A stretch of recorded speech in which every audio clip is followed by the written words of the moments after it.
Sosok Fernando Villavicencio, capres Ekuador yang tewas ditembak sniper usai kampanye. Diketahui Villavicencio merupakan salah satu pejabat yang frontal menentang korupsi yang semakin parah di negaranya. Anggota tim kampanye Villavicencio mengungkap selama berkampanye, ia kerap mendapat ancaman pembunuhan.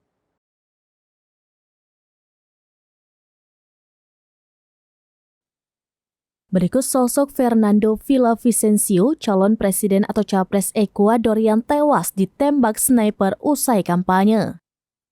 Capres Ekuador, Fernando Villavicencio ditembak penembak misterius pada Rabu 9 Agustus 2023 waktu setempat.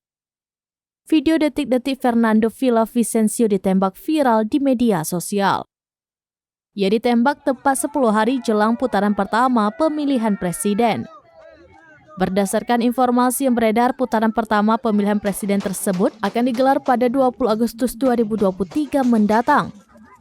Mengutip dw.com via tribunmanado.com, Fernando Villavicencio berusia 59 tahun, merupakan mantan anggota Serikat Pekerja di perusahaan minyak milik negara. Setelah itu ia bekerja sebagai jurnalis, usai mengecap dugaan kerugian kontrak minyak hingga jutaan dolar. Kemudian ia terpilih menjadi anggota Dewan Ekuador pada tahun 2017 hingga masa jabatannya selesai pada bulan Mei 2023. Villavicencio merupakan salah satu orang yang kritis menentang korupsi, khususnya selama kepemimpinan Presiden Rafael Correa pada tahun 2007 hingga 2017.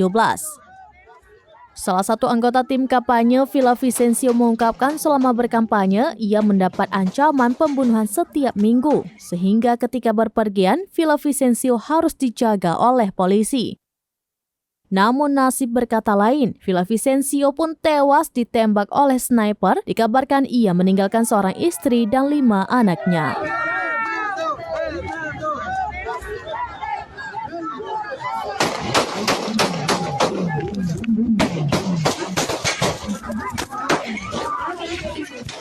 Demikian informasi terkini Syedara Lun, saksikan terus beragam informasi lainnya. Jangan lupa like dan share seluruh akun seramines.com.